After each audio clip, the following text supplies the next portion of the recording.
الحمد لله وكفى وسلام على عباده الذين اصطفى أما بعد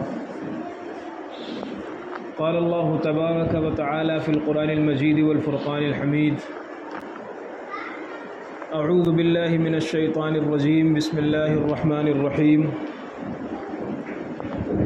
يا أيها الذين آمنوا كتب عليكم الصيام كما كتب على الذين من قبلكم لعلكم تتقون صدق اللہ العظیم۔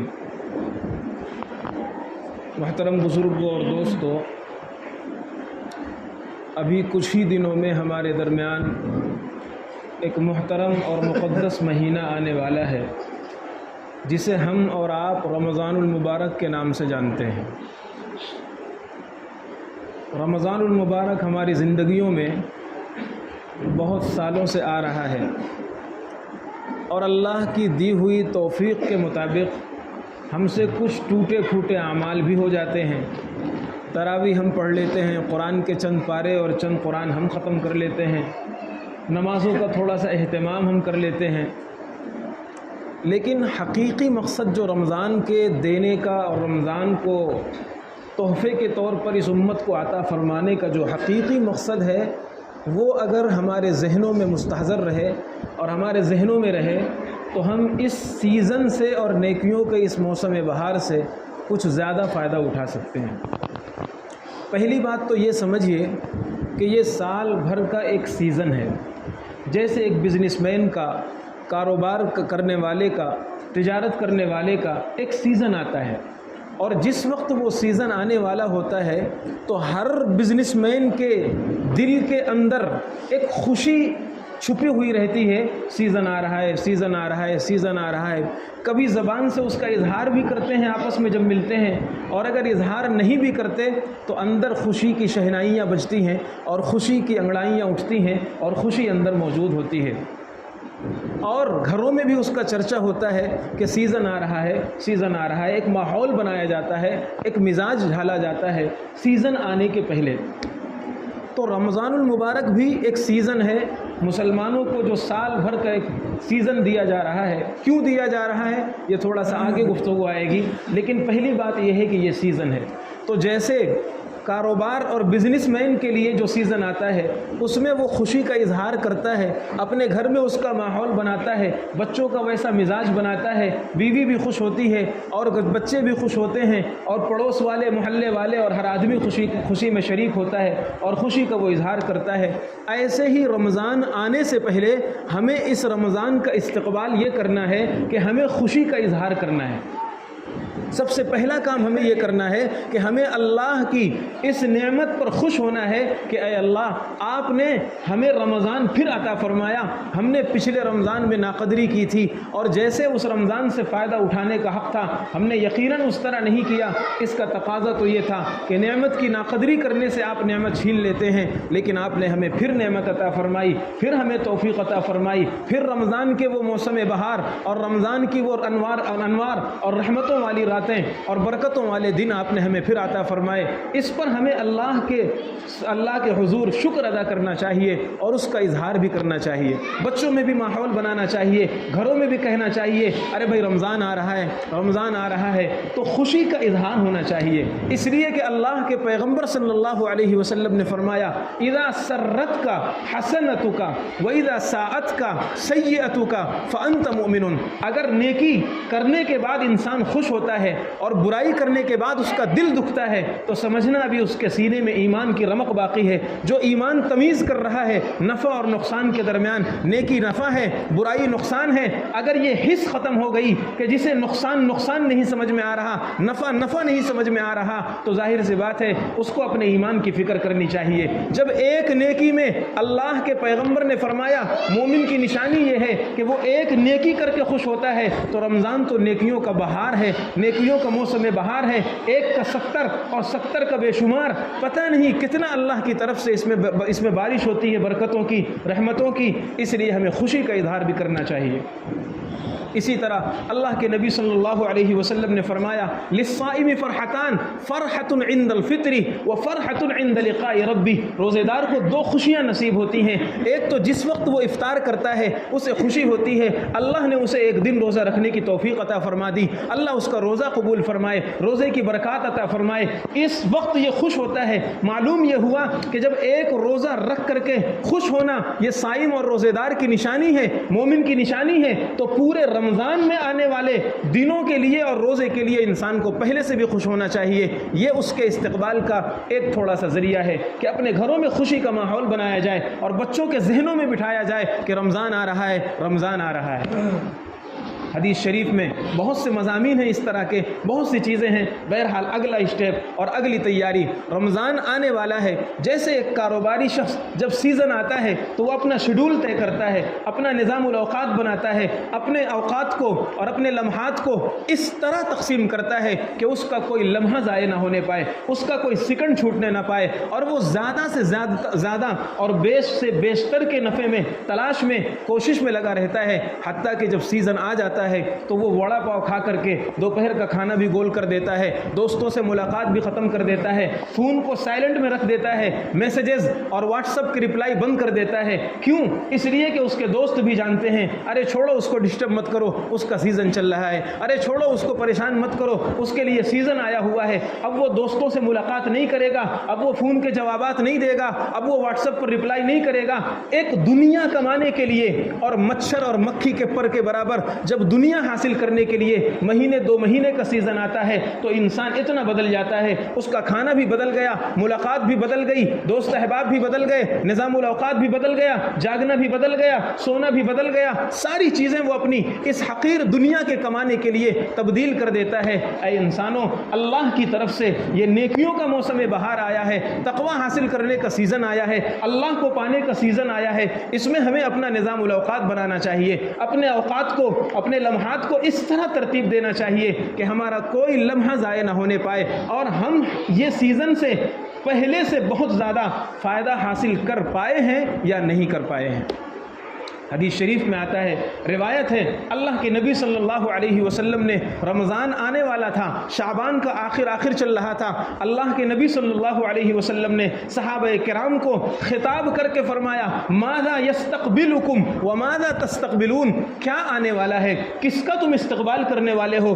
استقبال عربی لفظ ہے، اس کے معنی اصل آتے ہیں کس کا سامنا کرنے والے ہو۔ اللہ کے نبی صلی اللہ علیہ وسلم نے صرف یہی جملہ ابھی ارشاد فرمایا تھا۔ حضرت عمر رضی اللہ تعالیٰ عنہ مسجد میں شریک تھے، مجلس میں شریک تھے، حضرت عمر رضی اللہ تعالیٰ عنہ نے اس لفظ سے یہ سمجھا، کہنے لگے یا رسول اللہ کیا کوئی دشمن کا سامنا ہونے والا ہے، کیا کوئی خوفناک منظر پیش آنے والا ہے، کوئی حالات آنے والے ہیں۔ حضرت عمر رضی اللہ تعالیٰ عنہ سمجھ نہیں پا رہے ہیں ماذا یستقبلکم کے آگے اللہ کے نبی کیا کہنا چاہتے ہیں۔ آپ تھوڑی دیر خاموش رہے، پھر فرمایا رمضان آنے والا ہے، رمضان آنے والا ہے۔ اللہ تبارک و تعالی ان اللہ یغفر، اللہ تعالی ہر اہل قبلہ کو رمضان کی پہلی رات میں معاف فرما دے گا، جو بھی ایمان والا ہوگا، کلمہ پڑھنے والا ہوگا، صحیح عقیدوں والا ہوگا، اللہ تعالی رمضان آتے ہی اسے معاف کر دے گا۔ یہ تعارف کرایا اور یہ اہمیت بٹھائی حضرات صحابہ کرام کے ذہنوں میں اللہ کے نبی صلی اللہ علیہ وسلم نے۔ معلوم یہ ہوا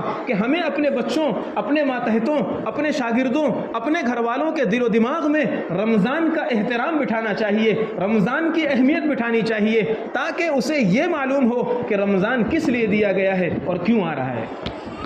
بے شک رمضان آیا، مسجد میں کلر ہو گیا، رمضان آیا کپڑے سلنے کے لیے دے دیے گئے، رمضان آیا شاپنگ کے لیے پیسے جمع کیے جانے لگے، تبدیلیاں شروع ہو رہی ہیں، تبدیلیاں ہو رہی ہیں، لیکن ہمیں اس تبدیلی کا رخ ذرا سے بدلنا چاہیے، چینج کرنا چاہیے۔ خیر، حضرت انس رضی اللہ تعالیٰ عنہ کی روایت ہے، حضرات صحابہ کرام کا معمول بتا رہے ہیں، فرماتے ہیں اذا دخل شہر شعبان، کہ جب مہینہ شعبان کا شروع ہو جاتا تھا، اکبو علی المصاحف، ساری ذمہ داریاں وہ چھوڑ دیتے تھے، ساری مصروفیات چھوڑ دیتے تھے، اب ان کا مشغلہ صرف ایک مشغلہ ہوتا تھا، خدا کا قرآن کھول کر بیٹھ جاتے، اللہ کا کلام پڑھتے، جتنا لمحہ انہیں ملتا، جتنا وقت انہیں ملتا، وہ رمضان کی تیاری شعبان سے شروع کرتے۔ اور شعبان سے قرآن اس کثرت سے پڑھتے تھے تاکہ ابھی سے عادت بن جائے اور ابھی سے ایک طبیعت بن جائے. اور رمضان تو پورا شہر رمضان الذی انزل فیہ القرآن، شہر مبارک ہے، شہر قرآن ہے، وہ قرآن کے لیے وقف ہے. تو حضرات صحابہ کرام کے بارے میں حضرت انس رضی اللہ تعالی عنہ نے ایک معمول بتایا کہ جو تاجر حضرات ہوتے تھے قضوا ما علیہم وقبضوا ما لہم، کہ جو ان کو دینا ہوتا تھا، کسی کا پیمنٹ باقی ہے، کسی کا لین دین باقی ہے، کسی کا کوئی معاملہ باقی ہے، اس کو چکتا کر دیتے تھے، اس کا پورا شیڈول طے کرتے تھے، اس کا حساب ہے، اس کا معاملہ ہے، اس کا یہ کرنا ہے. وہ ساری چیزیں شعبان میں مکمل کر لیتے تھے تاکہ رمضان ہمیں یکسوئی کے ساتھ اللہ تبارک و تعالیٰ کی عبادت کے لیے ہمیں نصیب ہو جائے. یہ ہے وہ استقبال رمضان کا جو حضرات صحابہ کرام اور ہمارے اسلاف اور ہمارے بزرگان دین نے کیا. آخر کوئی تو بات ہوگی. 2 مہینہ پہلے اللہ کے نبی صلی اللہ علیہ وسلم نے دعا فرمائی اللہم بارک لنا فی رجب و شعبان وبلغنا رمضان.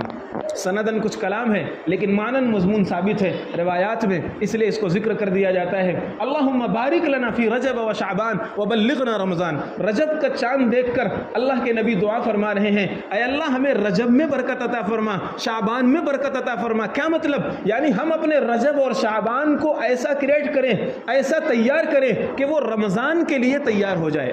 رمضان کی عادت بنانے کے لیے 2 مہینہ دیے گئے، 2 مہینہ تیاری کیجئے، تب جا کر کے رمضان صحیح طریقے پر گزر سکے گا.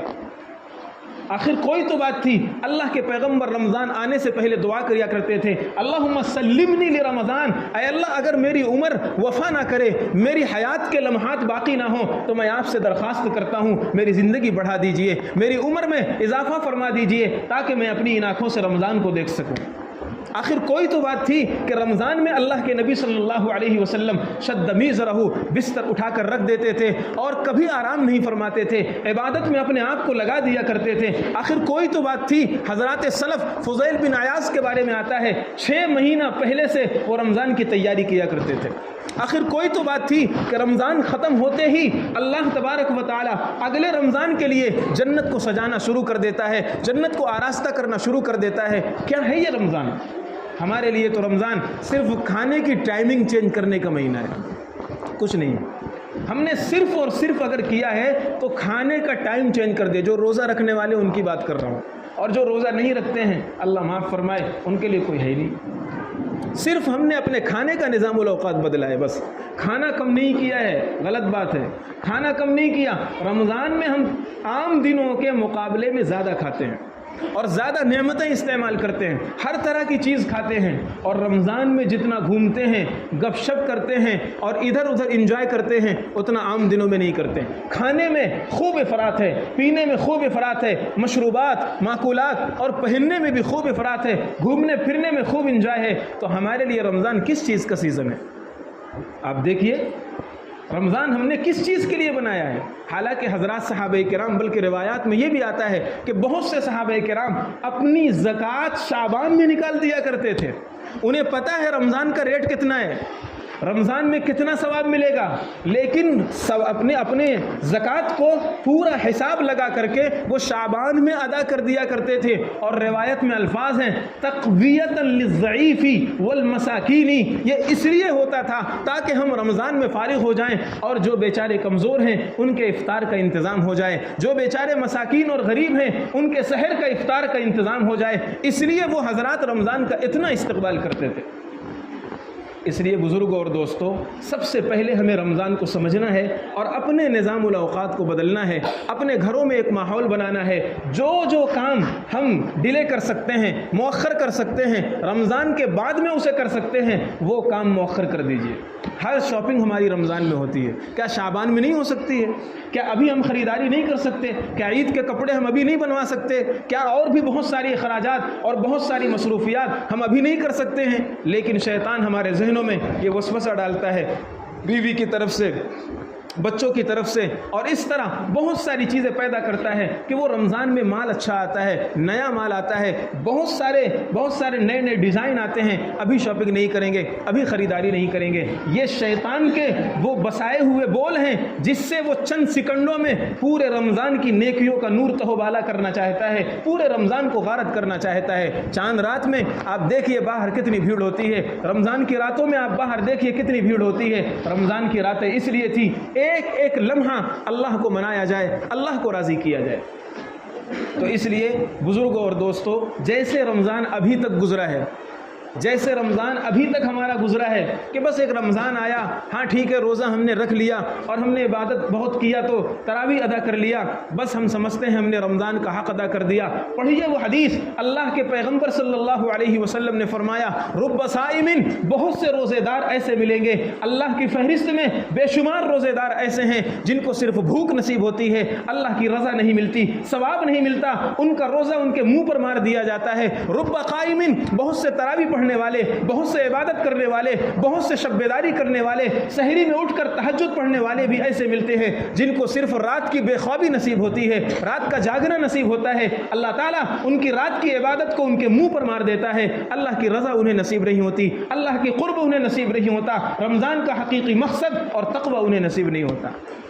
اس لیے سب سے پہلی بات تو یہ ہے کہ رمضان آنے والا ہے، اس کی ایک تیاری یہ ہے کہ ہم اپنے گھروں میں خوشی کا ماحول بنائیں، رمضان کی عظمت اپنے بچوں کے دلوں میں بٹھائیں، اپنی فیملی کے اور اپنے گھر والوں کے دلوں میں بٹھائیں۔ دوسری تیاری یہ ہے ہمیں اپنا نظام الاوقات چینج کرنا ہے، ہمیں اپنے زیادہ سے زیادہ وقت مسجد میں، قرآن کی تلاوت میں، عبادت میں ہمیں لگانا ہے۔ رمضان میں ایک مہینہ آپ یہ طے کر لیجئے ہمیں دوستوں سے فالتو نہیں ملنا ہے، ہمیں دوستوں سے ملاقات نہیں کرنا، ہمیں رشتہ داروں سے بے وجہ ملاقات نہیں کرنا۔ ہاں کوئی ضرورت پڑ جائے، بیمار ہے، عیادت کے لیے جانا ہے، ضرورت ہے، جا سکتے ہیں آپ، ملاقات کر سکتے ہیں، لیکن جیسے عام سیزن میں، دنیا کے سیزن میں آدمی اپنی بہت سی چیزیں قربان کرتا ہے، ایسے رمضان کے اس سیزن میں ہمیں اللہ کو پانے کے لیے اپنی بہت سی چیزوں کو قربان کرنا پڑے گا۔ تو دوسری تیاری یہ ہے کہ ہمیں اپنا نظام الاوقات اور شیڈول اس طرح ترتیب دینا ہے کہ ہمارا کوئی لمحہ ضائع نہ ہونے پائے۔ تیسری تیاری یہ ہے کہ جو کام ہم رمضان کے باہر کر سکتے ہیں یا ابھی کر سکتے ہیں رمضان آنے سے پہلے، وہ کر لیں۔ عید کی پوری تیاری ابھی کر لیں، رمضان کا پورا راشن ابھی بھرا لیں، پورا جو جس طرح کی کسی کا لین دین باقی ہے، کسی کے معاملات باقی ہیں، کسی کا کوئی اور چیز باقی ہے، وہ سب ابھی کر لیں تاکہ رمضان ہمارا یکسوئی کے ساتھ، حدیث میں جو الفاظ آئے ہیں اعتکفوا لرمضان، صحابہ کرام اپنی ذمہ داریاں ادا کر کے، یہ اعتکفوا اصطلاحی لفظ نہیں ہے، لغوی معنی ہے اس کا، اعتکفوا لرمضان، اس کا مفہوم یہ ہے کہ صحابہ اپنی ساری ذمہ داریوں سے سبکدوش ہو کر یکسوئی کے ساتھ رمضان کے لیے فارغ ہو جاتے تھے۔ تو اس طرح ہمیں اپنے رمضان کا استقبال کرنا ہے اور اس طرح ہمیں اپنے رمضان کی تیاری کرنا ہے۔ ایک تیاری یہ ہے کہ پورا سال گناہوں کی لطپت میں ہم لوگ گرفتار رہتے ہیں، گندے رہتے ہیں۔ ظاہر سی بات ہے، جیسے مثال کے طور پر ایک بچہ مٹی میں کھیل رہا ہو اور اس کے ہاتھ میں ایک برتن ہو، گلاس ہو، اور وہ مٹی اسی میں ڈالتا ہو اور وہ برتن پورا کا پورا آلودہ اور گندا ہو گیا ہو، پھر کھیلتے کھیلتے بچے کو بھوک لگی، وہ دوڑتا ہوا اپنی ماں کے پاس آیا اور اسی گلاس میں دودھ مانگ رہا ہے، اسی گلاس میں پانی مانگ رہا ہے، اسی برتن میں کھانا مانگ رہا ہے۔ کیا ماں اس گندے برتن میں کھانا دے گی؟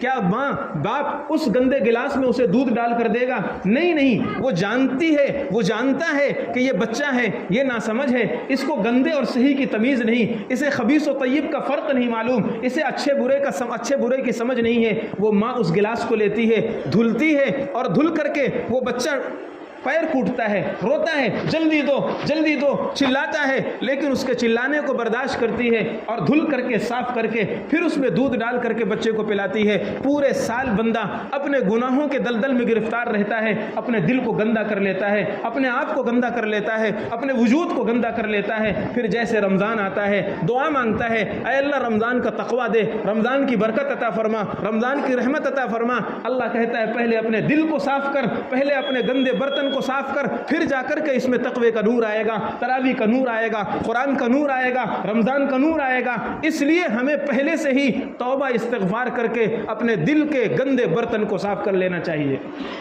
تو رمضان کی ایک تیاری یہ ہے کہ ہمیں ابھی سے توبہ کا اہتمام کرنا چاہیے۔